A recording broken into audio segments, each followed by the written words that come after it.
This podcast is brought to you by Sri Kandi Associates. Looking for your first matrimonial house? Planning to upgrade? Look no further. For your property matters, contact Sri Kandi Associates at 8788-3559. And follow them on Instagram at srikandi.associates. Sri Kandi, selling solutions, not promises.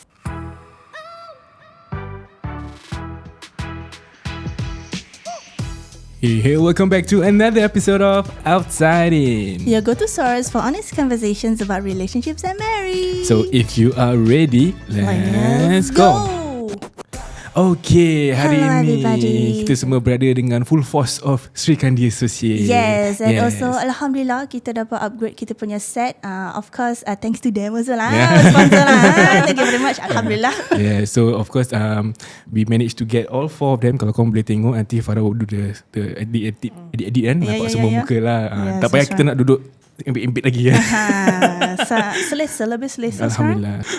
Ya, ini Ira mic okay macam dia terlintuk gitu. Okay, boleh. So ada tak any insiders yang dah reached out to Sri Kandi Associates? Ada satu. Okay, Alhamdulillah. So the thing is, I mean this is one of the few lah. Okay, Alhamdulillah. MOP will be in February, March next year. Okay. So now staying in the west side nak move to the east side. To the east side, Okay. west to the east. So Dia nak pindah nearer to east to side. the parents. Right. Okay. So the thing is, although the MOP is like a few months down the road, it's good to actually get in touch with us to actually plan things ahead. Okay, especially like cases macam, because if you apply for the loan, right, your salary does play a part in a way. When we have a Zoom session with them, the husband and wife, apparently for now they are salaried lah. They are salaried, so I guess it's more to prepping them what to expect in the east side. Right. Because east side, especially Tampines, Pasir Ris, is fetching a higher price. So the thing is, at the very least, we do estimation calculation for them. So at the same time, we also like give them buka property guru for them to see, oh, okay, this is the range that you may be looking at for now. Okay, next year when the MOP is up, we don't know, we cannot advise. But the gist of it is the planning semua this one. Right. The This planning is is important. Correct. So Very nice. yang penting, thank you insider, kasih diorang kerja. So jangan lupa korang, just keep making them busy. Inquire je, apa soalan korang nak tanya, korang tanya je. Pasal they are meant to do that for you. Yes, insyaAllah. So today kita punya topic is kan, kita ada banyak submissions for our Pillow Talk segment. Yes. So kalau kita dua je yang asyik kasih advice yang korang macam macam I cannot relate lah. So now that we have 4 more people, I think it's great to have their own perspective lah. So you can you can weigh your options and tengok mana yang you rasa lebih selesa you nak ikut. Okay? Boleh. Gitu. Selesa. Okay. Kita ada Ira, ada Liza, ada Lia. Yes. Ada Yanto, ada Farah. 6 people opinion. So tapi saya seorang lelaki lah. So korang kalau nak dengar cakap lelaki, boleh dengar cakap saya lah. Yeah.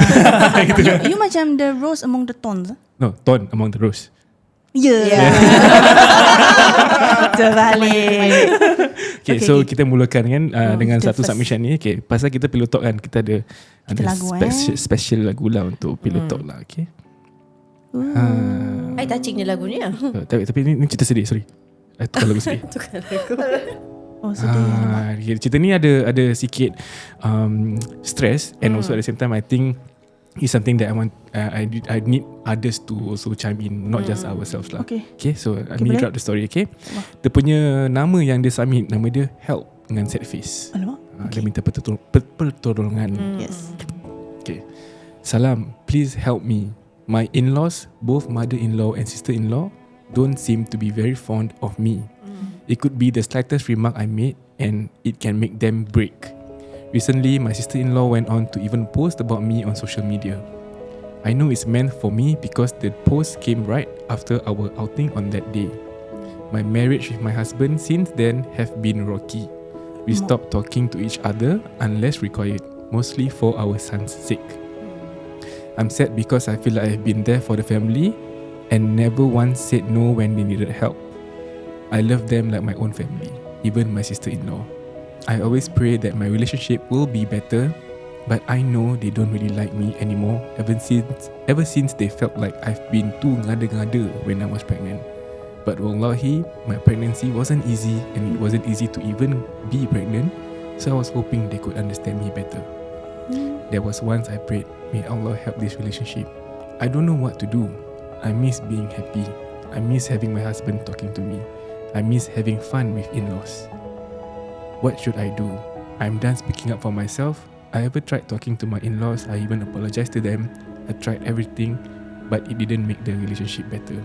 Am I so hard up for them to like me? Hasya Allah, I'm so sad.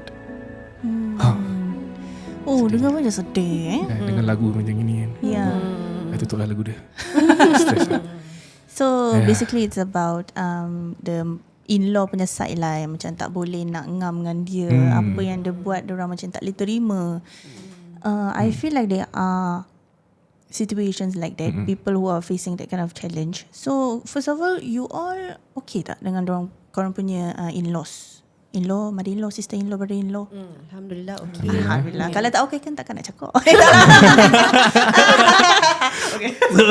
Tapi generally okay for Okay me. lah, Alhamdulillah. Yeah. One thing yang kita selalu especially one of our ustaz pun pernah cakap, kita bila kita kahwin ni, kita bukan saja kahwin dengan kita punya partners, but also dengan kita punya family, kan? So I think like what Farah say, memang tak semua akan dapat the rezeki of a very close bonded family, especially in-laws also lah. So I nak tahu dengan korang punya experience after being married and having kids also, similar situation to her, kan?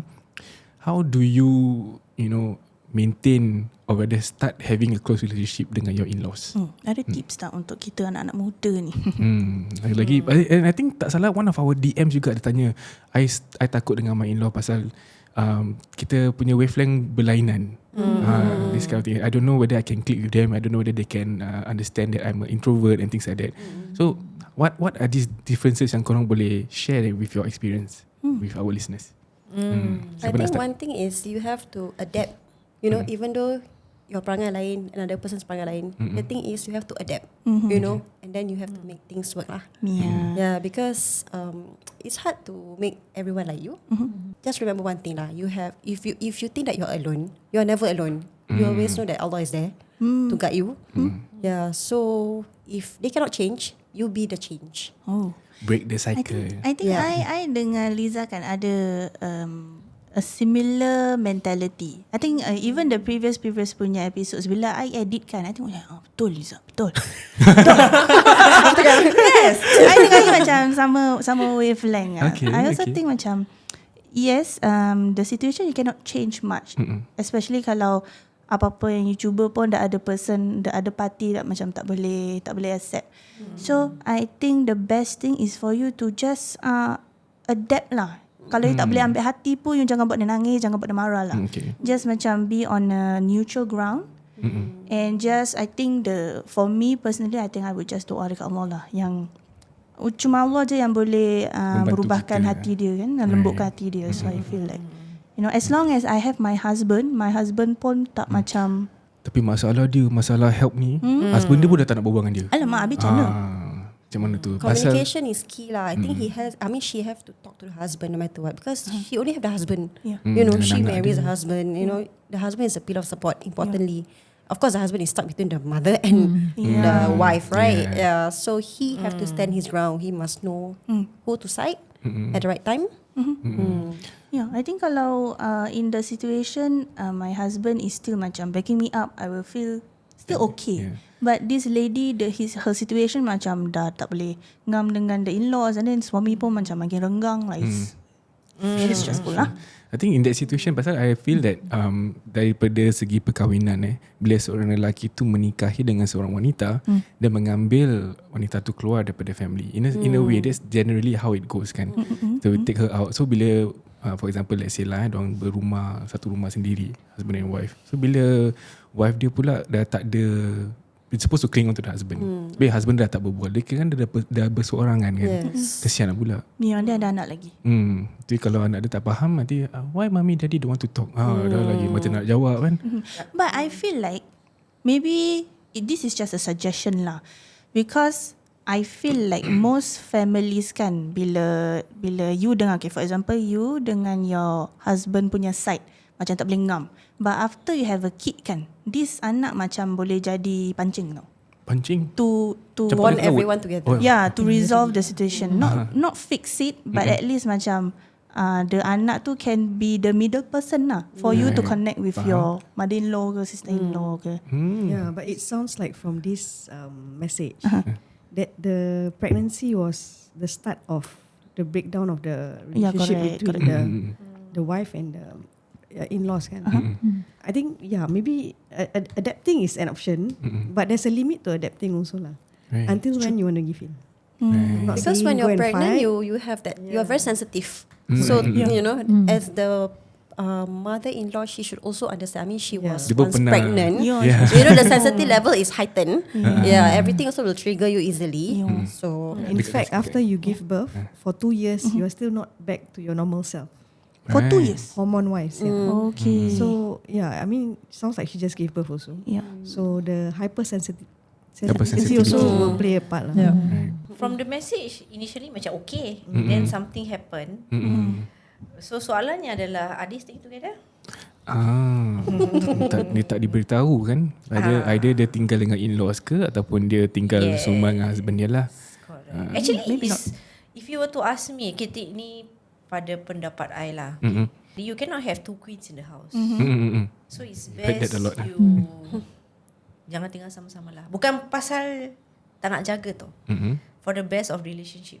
Macam dulu I kahwin dengan my husband, belum kenal kan, as in belum kenal dalam rumah. Lain. My mother-in-law ni, dia kalau tak suka, dia gedong-gedong, dia macam almari dia hempas, tantrum. So kadang-kadang kita terasa tau, kita terasa macam apa sah orang tua ni, aku salah ke? That time I got my son, I think. Pasal ni macam ni.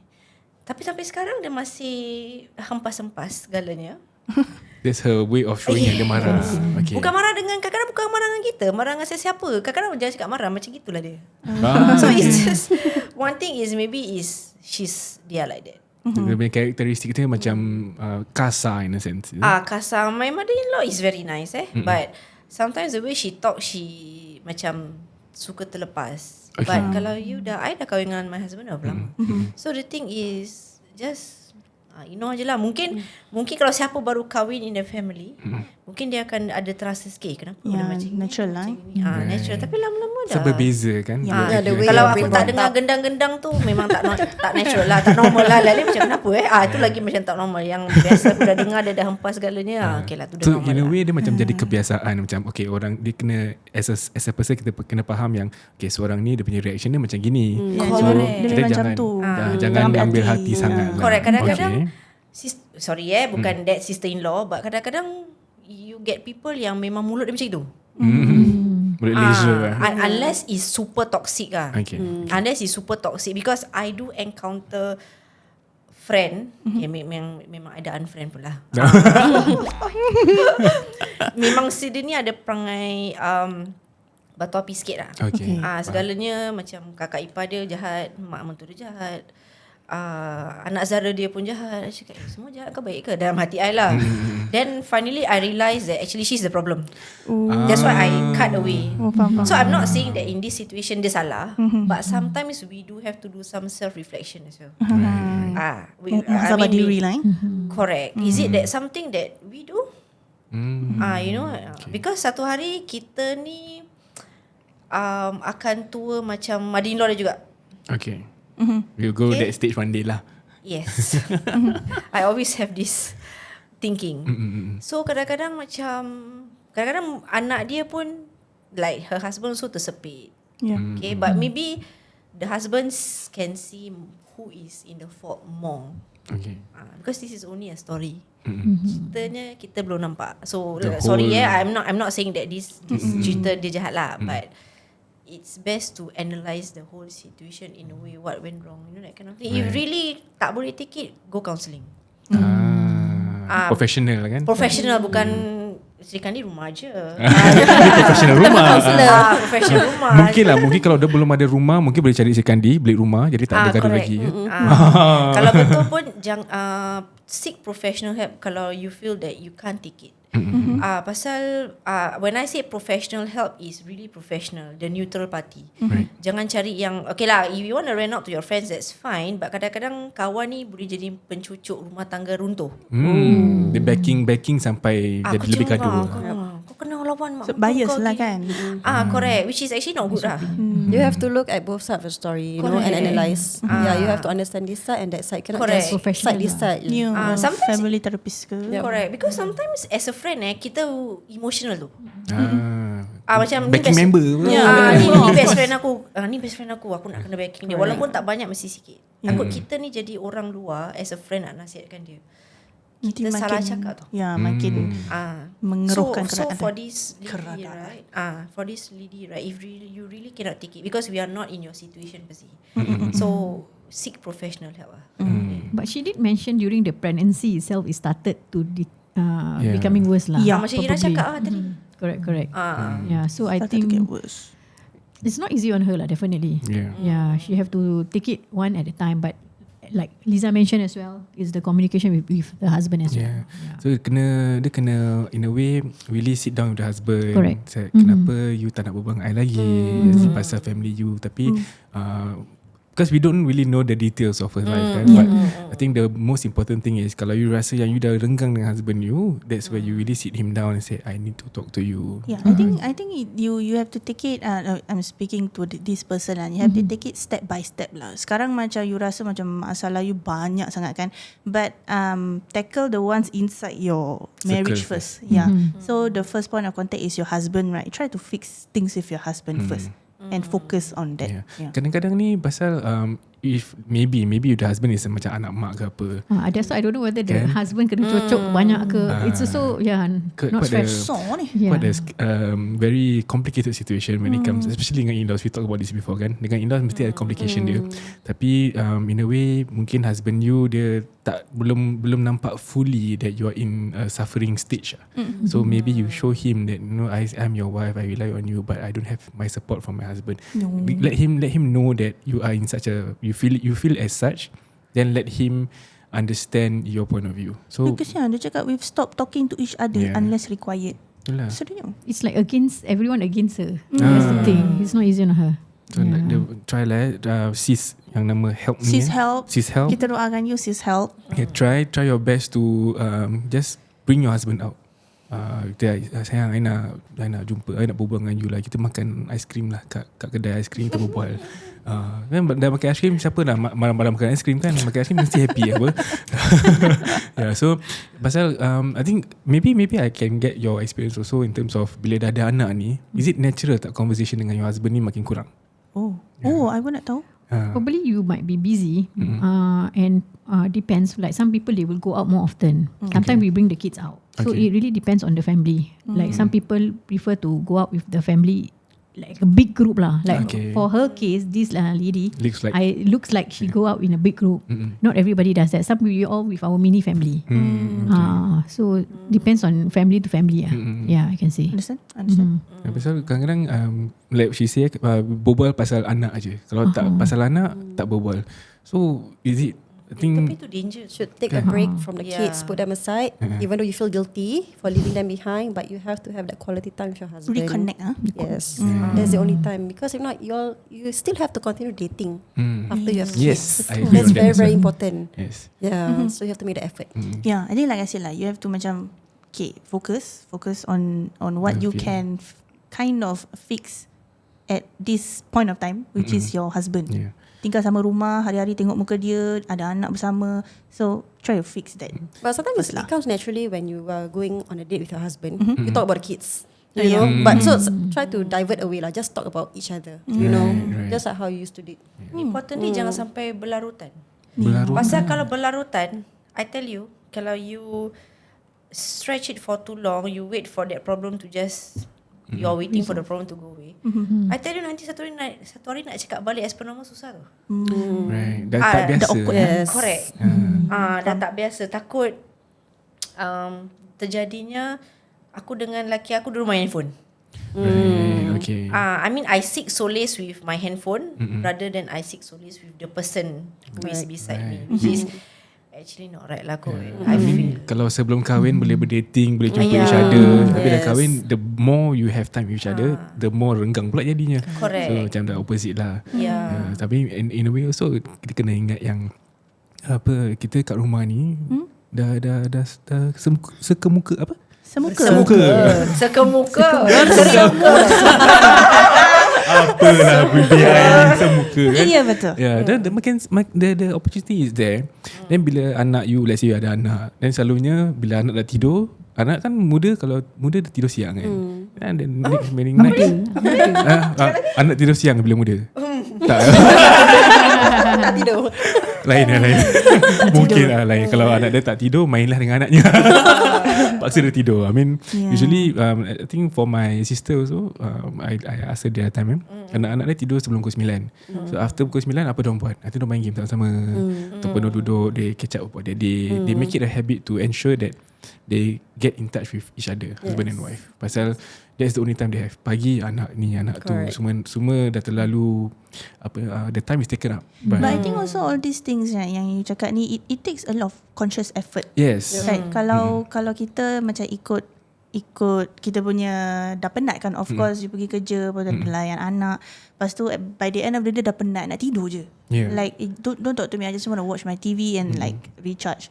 So I think lah, personally it takes a lot of conscious effort to be like, okay, just put aside this feeling and like I choose to talk to you about my day.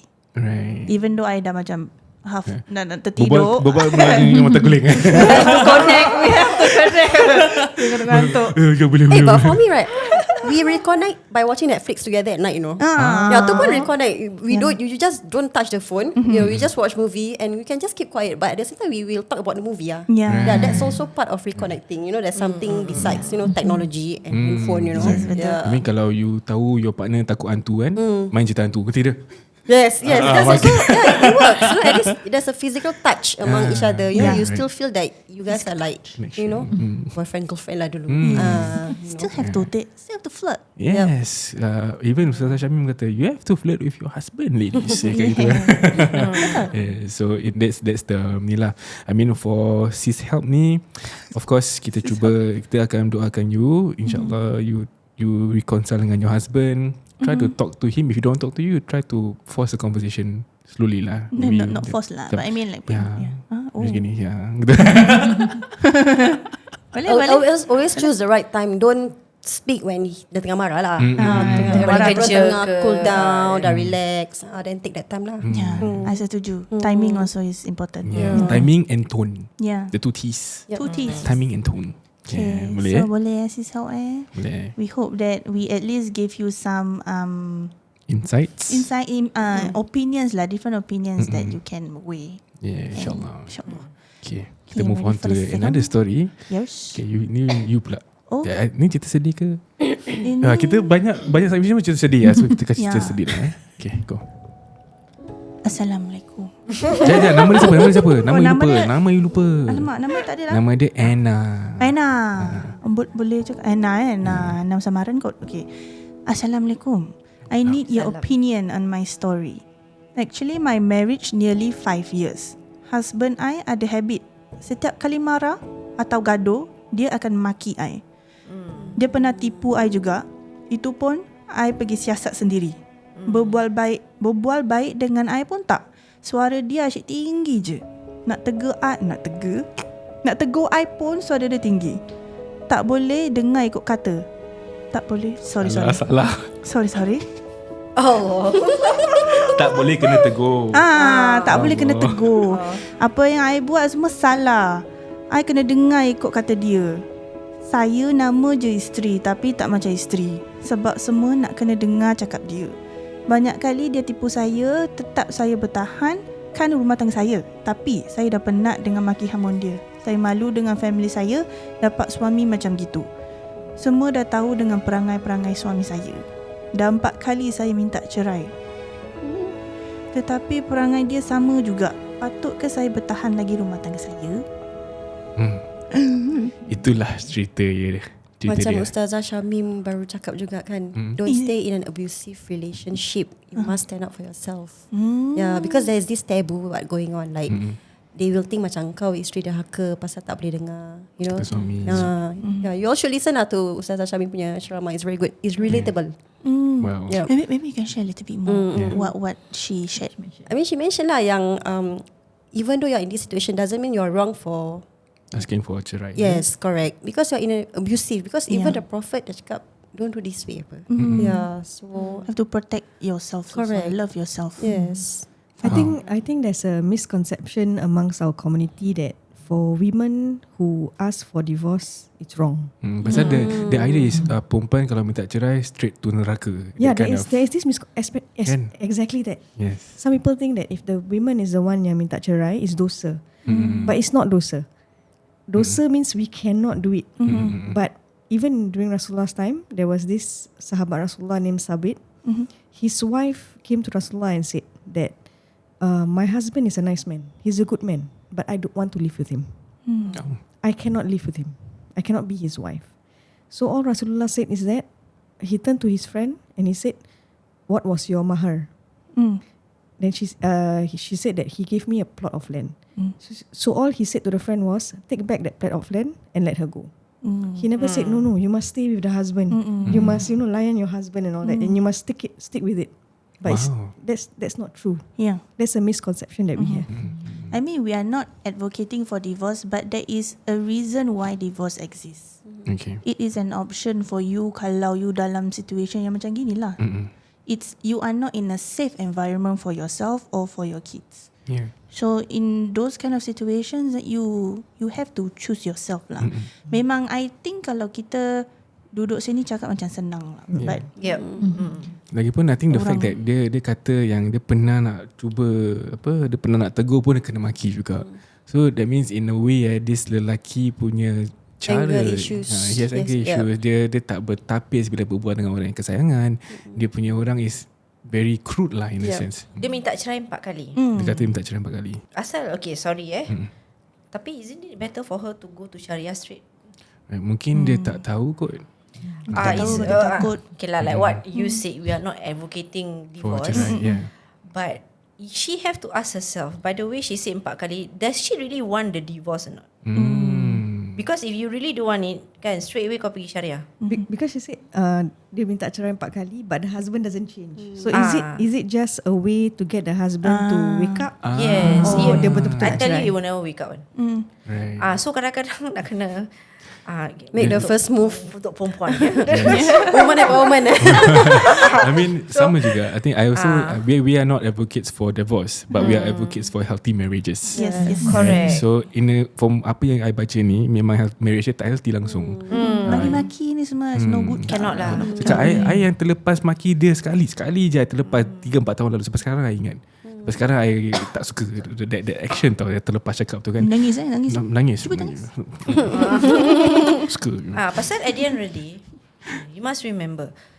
Yang okay lah, kita tak tahu whether this girl, apa nama dia? Anna. Anna ni kena ingat you as a husband, kau marah bini kau, diorang masih anak orang tau. Yeah. Yalah. So the thing is, apa perasaan kau bila satu hari anak, let's say kau ada anak perempuan, anak perempuan kahwin, and you know karma is always there, right? So the thing is, I guess sebelum maki hamun tu terjadinya lain, Stop it there. stop it there. Dah cakap kan. Then she has to make the move straight away to go Sharia. Right. You know, to just Get her safe lah in a sense. get her safe. Pasal I think the most important thing yang kita kena ingat is that kadang-kadang ni for this situation, kalau dah ditegur kena maki, he's not even showing the willingness to change. Yeah, it's not he doesn't go through lah. Yeah. Idea mungkin I don't know how the whole conversation is. For example, maybe kalau let's say dia tegur, kenapa you suka maki-maki? And then the guy replies, this is me, this is who I am, terima lah. Kalau cakap macam gitu macam mana? Kan dah jadi masalah pula. Kadang-kadang dia macam ni. Dia as a husband, Alah dia setakat cakap je, bukan minta cerai pun. You know, and it will continue.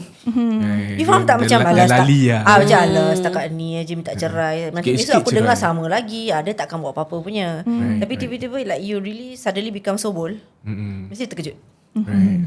But that is like as much as maybe inside your heart you do not want to head for a divorce, but this is some kind of a gamble that you should use, the gamble card. Before you go to the Sharia, you must think, okay, this one may have a reaction, this one may not have a reaction. But if he is still the same, you kena tawakal and just go for it. Okay. I mean, things happens for a reason lah. But her family need to be there to support her as well lah, because we don't know when it really happened. The last draw card tu, something really happened very bad, and she don't know how to react. It will be quite bad lah. So at least got some support from her family as well. Because this is already abuse. It's not the next step. This is already abuse. Emotional abuse lah. Emotional, mental. I have seen yang certain couples yang dorang maki hamun each other as a form of communication. Like for them, dorang boleh terima lah pasal to them is a norm. Dorang gurau kasar, maki-maki gini. But it's normal for them and they are still loving. But for this case, dia betul-betul nampak macam api dengan air.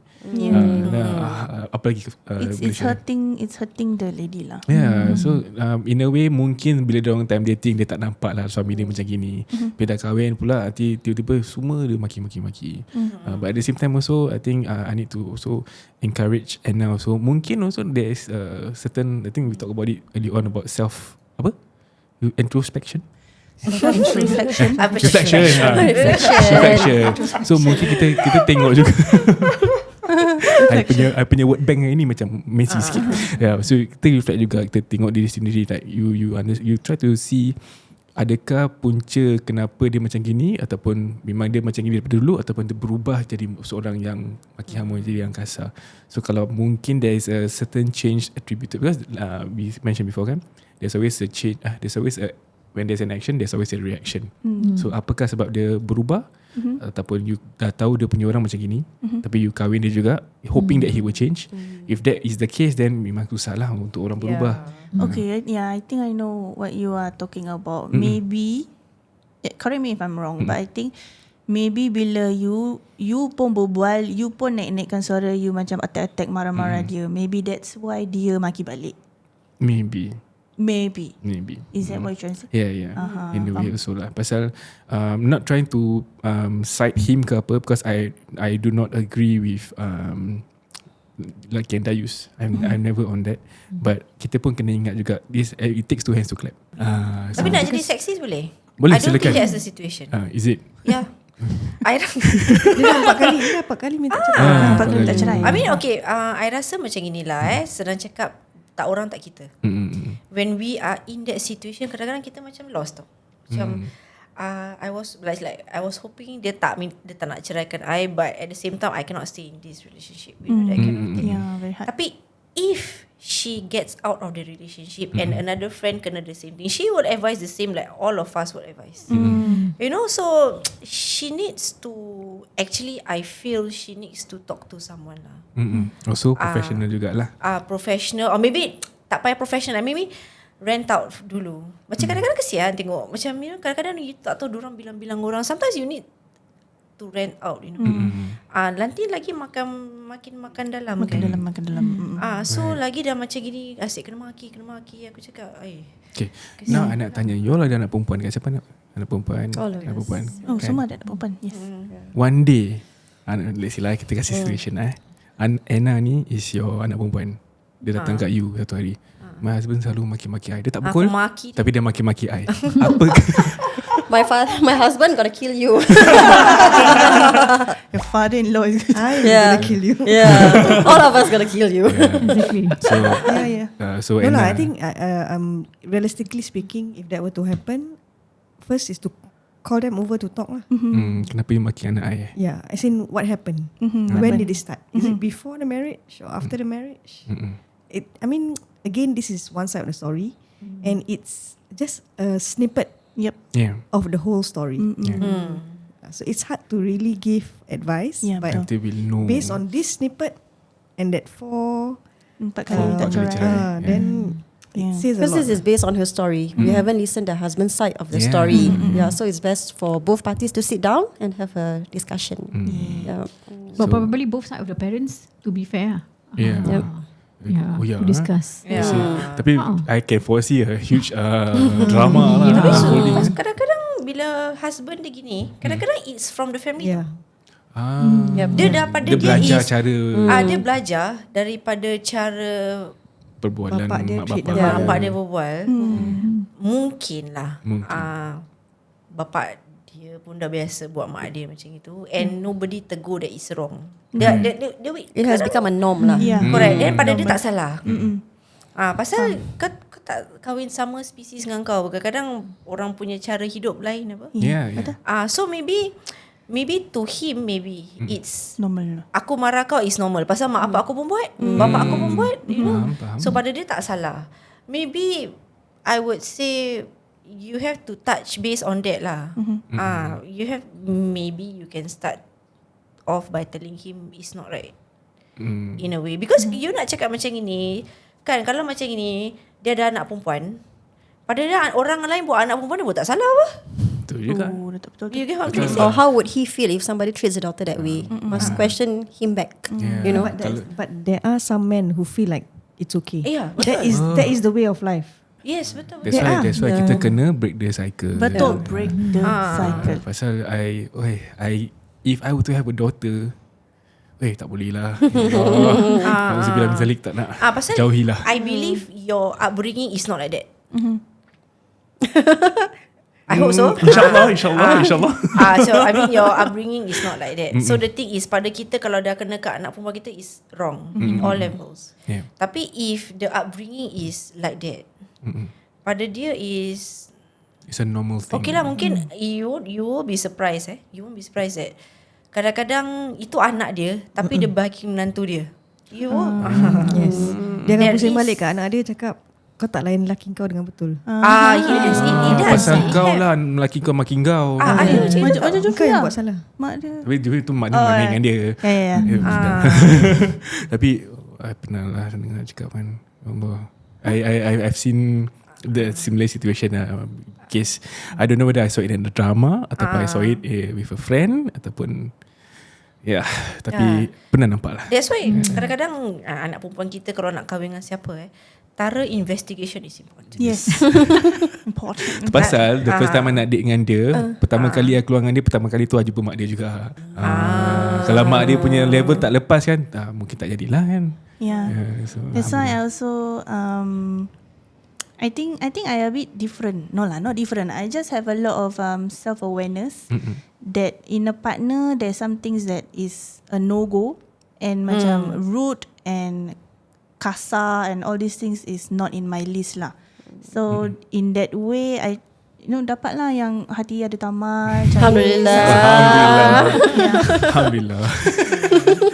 I mean, of course kepada Anna ni memang dia very tough situation lah. Nak kata for her to sampai minta cerai and all that.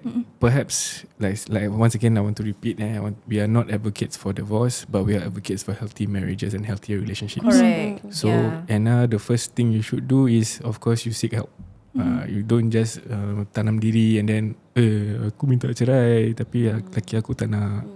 So take the next step, because I would say even Irawan katakan you can go straight to Sharia court to apply for help lah in a sense. I would say at this point of time, right, kalau you dah minta 4 kali pun dia tak change, I think this time you should do things for yourself lah. You jangan pergi Sharia court just to getak dia.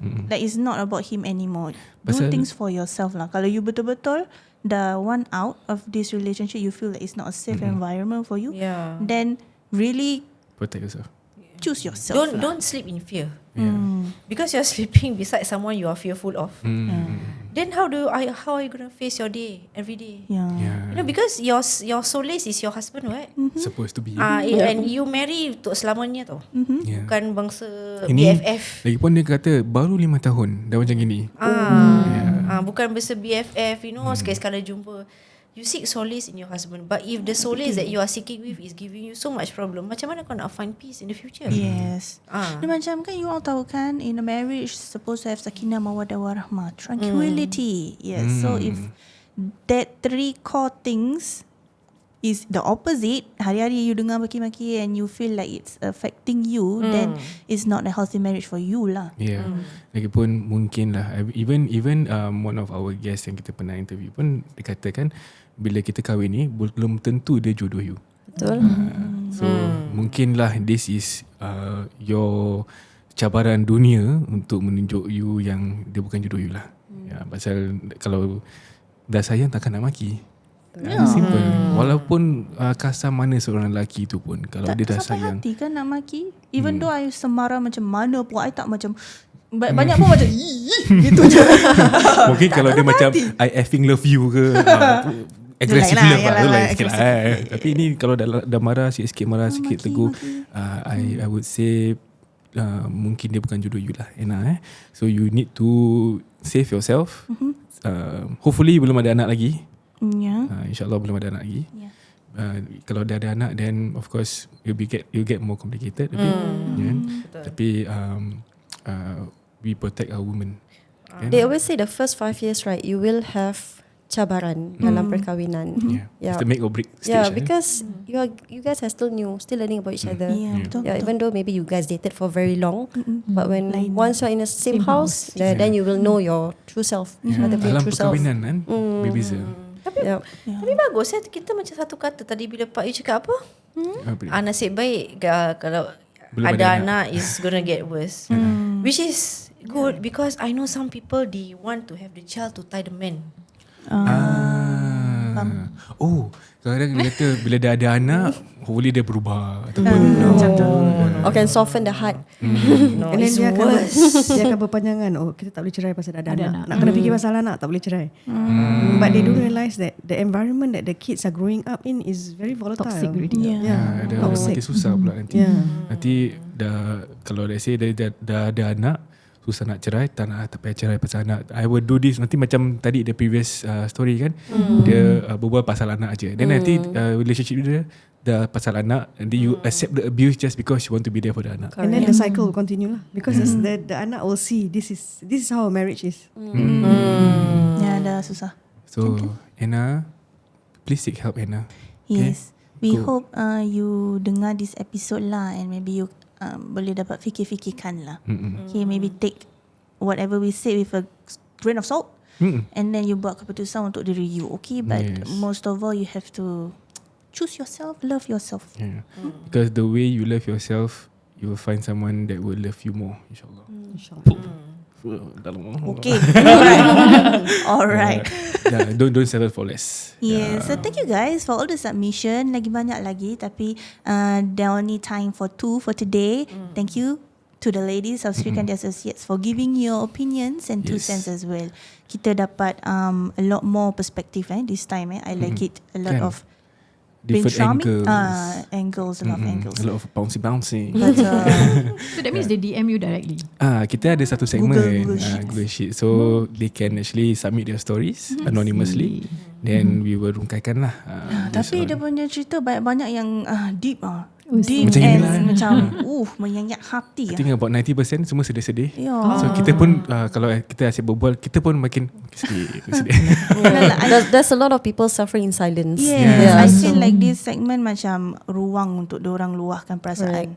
At least kalau kita tak boleh nak bagi solution pun, they have a listening ear lah. Dah macam friends. Friend. Kita friend pada semua. So kalau insiders ni, kita dah friend kan, support lah members. Macam mana support members? Follow Sri Kandi Associates kat Instagram kan. Yes, Srikandi.associates. Yes, you can also contact them at 8788-3559. Yes. So jangan lupa. Yes, I remember it's in the back of my head. Yes, pasal kita ada mereka lah wanita-wanita yang bertauliah untuk solve all your housing problems. Nak cari rumah ke, nak upgrade ke, nak pindah ke east side ke, west ke east ke. West ke east kan. So just inquire, drop them a DM, drop them a text on WhatsApp. Then you can ask away. So Sri Kandi, selling solutions, not promises. See you guys in the next episode. Assalamualaikum. Salam.